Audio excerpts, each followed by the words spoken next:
moments, cutting it a little bit shorter today. So the Olympics in Tokyo are taking place in a couple of weeks.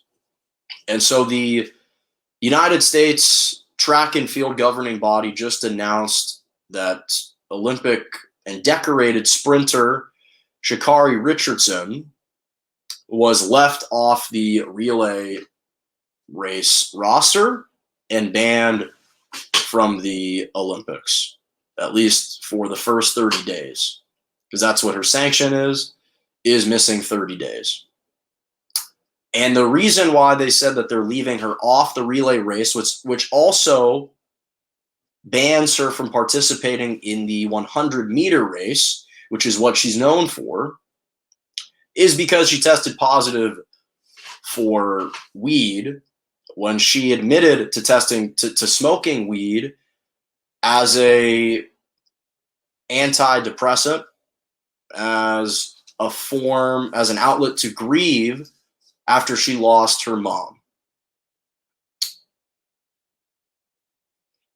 I think that we live in a society today where everyone's attitudes towards weed has been changing drastically. And I think that it's archaic.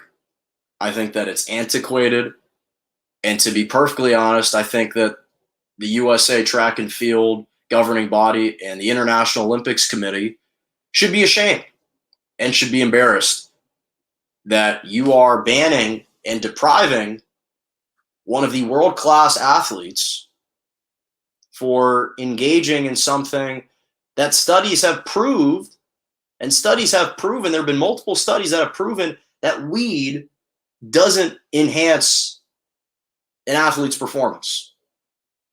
We obviously know about in sports how they've had ubiquitous policies surrounding illicit substances and steroids and performance-enhancing drugs, and I get all that. The rules are the rules. And apparently the USA Track and Field, they tried to absolve themselves of blame, and they assigned the blame only to the International Olympics Committee, saying that we sympathize with Sha'Carri Richardson, and we wish that the International Olympics Committee would reevaluate their rigid rules, but there's nothing we can do about it. The rules are the rules. And not only have our attitudes towards weed changed, we're starting to see it become more legalized. 18 states have legalized weed. 2 countries in Canada and Uruguay have legalized it. And to be honest, in the United States, it's heading in a path where it'll be federally legalized on a federal level very soon. I wouldn't be surprised if the next couple of years it's legalized federally. And so I understand directives. I understand legislation that's put in place, that's enacted to promote fairness and equality. And they don't want any potential benefits prior to the lead up of an event. But the 2 things that are noteworthy is if you're the USA Track and Field governing body, you should be ashamed, because it's your job to protect and vouch for your athletes, to represent you. This is a world-class sprinter who ran the 100-meter in 10.72 seconds. With those numbers, she became the 6th fastest woman of all time and the 4th fastest American woman in history with those stats. And instead, you're not going to vouch hard for her to be a member of the team, to be able to rejoin the team. You're just going to acquiesce to the International Olympics Committee. I think that they can do more. I think that they can absolutely do more.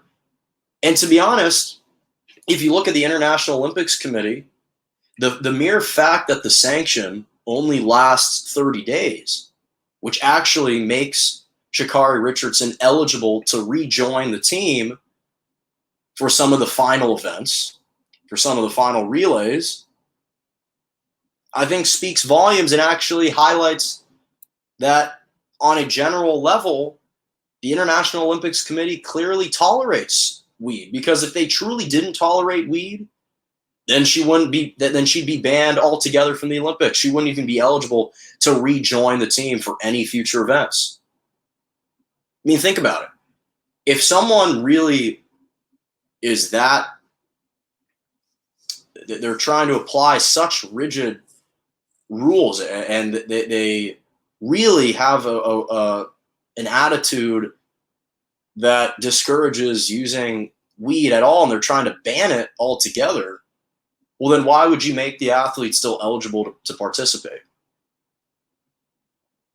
And that's really what it comes down to for me, is that I don't think they would have technically deemed her eligible at all if that was truly, in fact, their attitude towards weed. Now, again, I'm not a smoker, but I do think that it's extremely punitive and it's unnecessarily cruel, because you're talking about people who devote their life. They train for years for this opportunity once every 4 years to claim 10 seconds to 60 seconds of glory. That's what they're gunning for. You train 4 years, tooth and nail, night and day, for 10 to 60 seconds of glory. And someone is stripping you of that opportunity. Again, I understand that rules are rules, and they've been set in place. And the International Olympics Committee, that's the position they've wanted to take. I get it. That's fine. They're entitled to do that. But I'm not going to absolve the USA Track and Field governing body for claiming to sympathize with Sha'Carri Richardson. And at the end of the day, your actions speak louder than words. Because if you truly sympathize, then you'd probably say something to the International Olympics Committee on her behalf. And right now you haven't done that.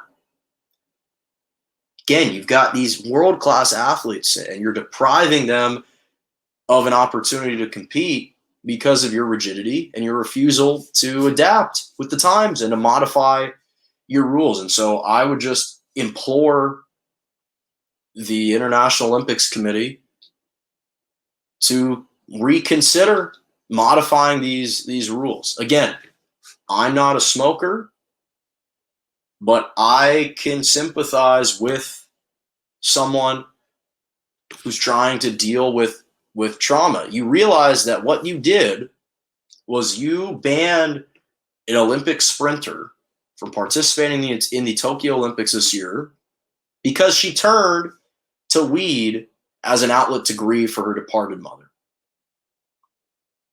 If you can sleep at night knowing you did that, then by all means, you do you. I can't think like that personally. So I think that they should really consider modifying and changing. That's me.